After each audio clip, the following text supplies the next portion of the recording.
परमात्म युग, संगम युग की बधाइयाँ।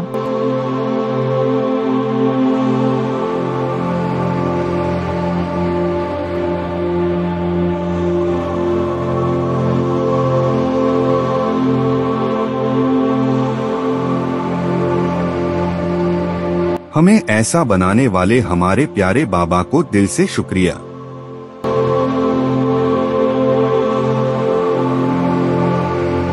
परम सद्गुरुवार की हार्दिक शुभकामनाएं।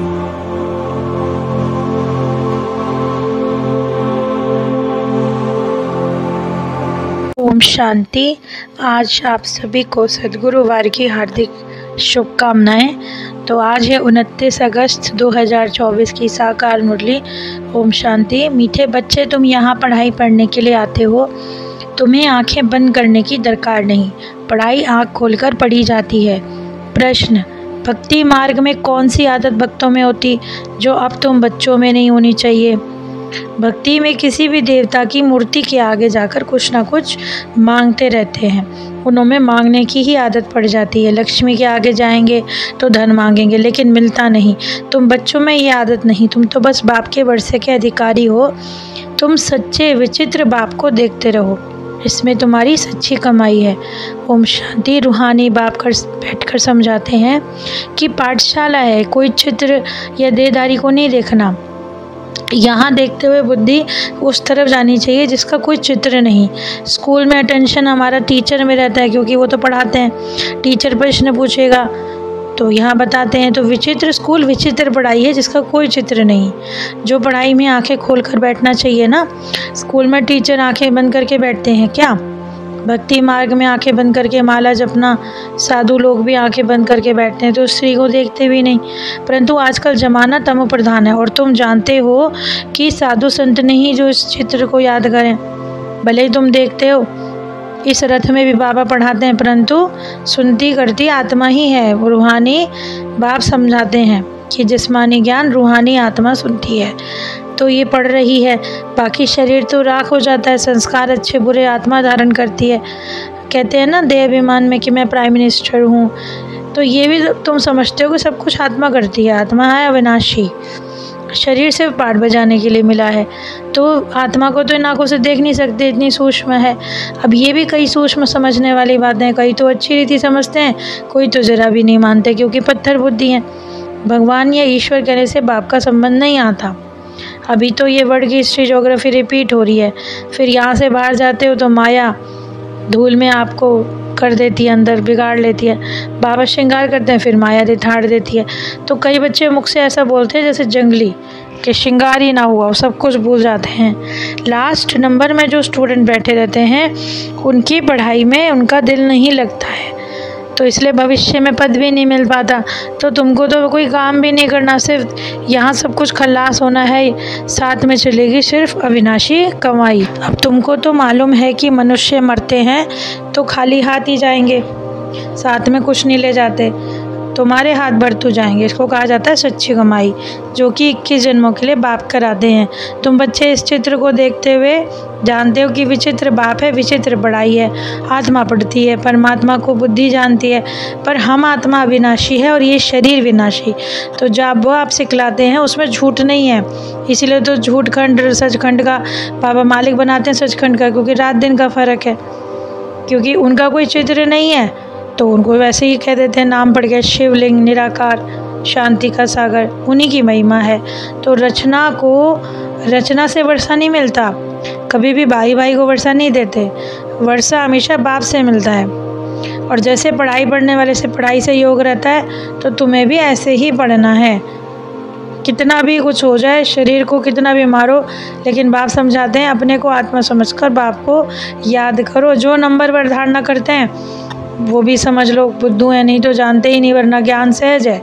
लंगड़ा लूला भी समझ सकता है, क्योंकि इसमें हाथ पैरों की भी दरकार नहीं। समझना तो यही है कि बुद्धि से है, सामने देखते हुए भी बुद्धि से याद करो, तब विक्रम विनाश होंगे। फिर कहते हैं बाबा हम याद नहीं कर सकते। अरे जिस लौकिक बाप से हद का वर्षा मिलता है उसको तो मरने के बाद भी याद करते हो। ये तो आत्माओं का बाप है, तो तुम याद नहीं कर सकते? जिस बाप को बुलाते भी थे वो गॉडफादर, अब एक का गाइड तो है नहीं, वो सभी को लिबरेट करेंगे, सभी की सदगति आकर करते हैं। बेहद का बाप है तो सभी को सुख देते हैं। अब कहते थे पहले कि भाई हम पापी हैं, नीच हैं। बाप कहते हैं बेहद की सृष्टि को नया बनाने आता हूँ।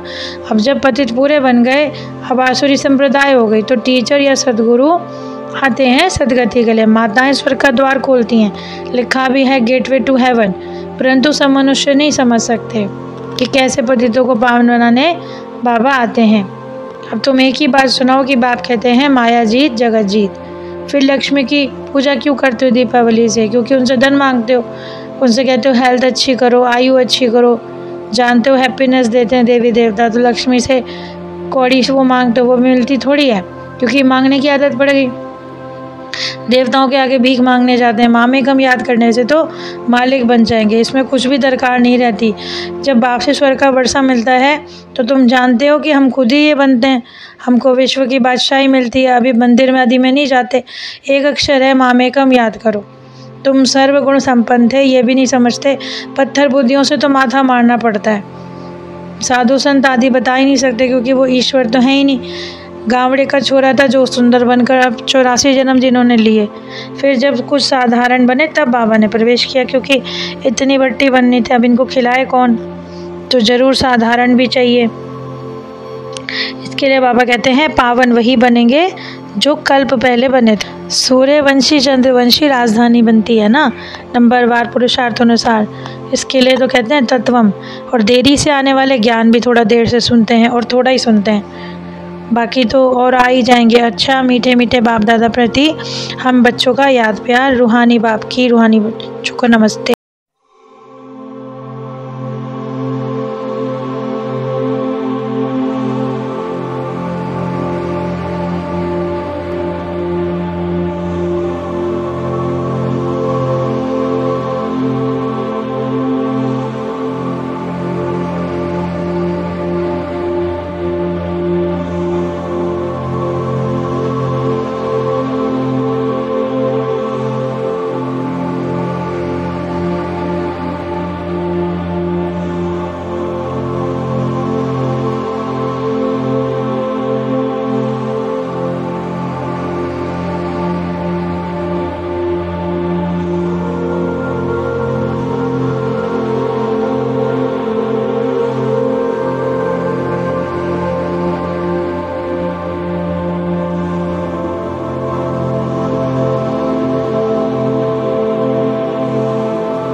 धारणा के लिए मुख्य सार है, बाप जो ज्ञान का श्रृंगार करते हैं उसे कायम रखने का पुरुषार्थ करना है।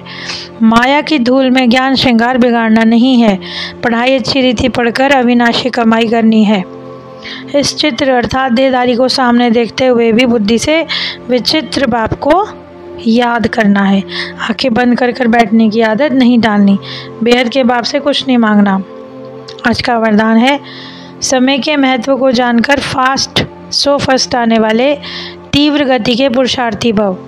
अव्यक्त पार्ट में आई आत्मा को लास्ट सो फर्स्ट आने का वरदान प्राप्त है, यानी जो अव्यक्त पार्टी में आई हैं उन्हें फास्ट और फर्स्ट आने का वरदान है। तो जो समय के महत्व को जानकर वरदान को स्वरूप में लाते हैं उनके लिए अव्यक्त पालना सहजी शक्तिशाली बनाने वाली है। इसलिए जितना चाहे आगे बढ़ो, बढ़ सकते हो। निमित्त आत्माओं की सर्व के प्रति सदा आधे उड़ने की दुआएं होने के कारण तीव्र पुरुषार्थ का भाग्य सहज ही मिला हुआ है। आज का स्लोगन है, निराकार सो साकार के महामंत्र की स्मृति से निरंतर योगी बनो। बाबा ने कहा निराकार सो ही साकार, इस महामंत्र की स्मृति से हमें निरंतर योगी स्थिति में रहना है। तो आज की जीवन जीने की कला जो है हमारी मुरली में क्या है कि बाबा ने ये समझाया कि भक्ति मार्ग में जो तुम्हें मांगने की आदत पड़ गई है कि तुम धन मांगते हो, कभी कुछ मांगते हो, तो वो मैं सभी के लिए कहना चाहती हूँ। चाहे कोई बाबा का नाम लगवा के भी पैसे मांग रहे हैं, चाहे कोई किसी भी तरीके से किसी का पैसा चाहते हैं, मांग लेते हैं और नाम वो लगाते हैं बाबा का, भगवान का, तो वो भी एक पाप में ही आता है, उसका भी हिसाब होता है। इसलिए भगवान का नाम लगा के तो कभी भी नहीं मांगना चाहिए।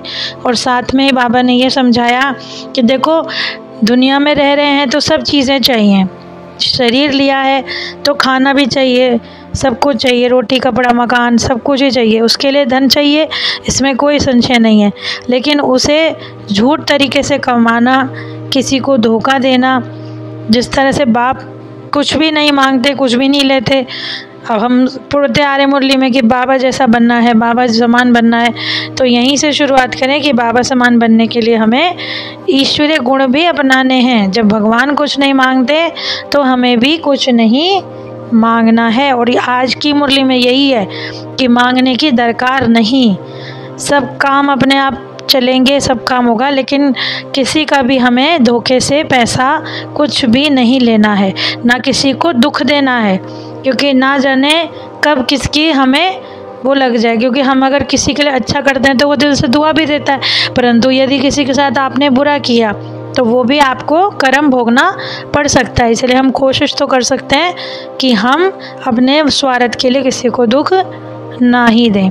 तो आज की इतनी ज्ञानवान मुरली के लिए, इतनी अच्छी पढ़ाई के लिए बाबा का शुक्रिया। ओम शांति।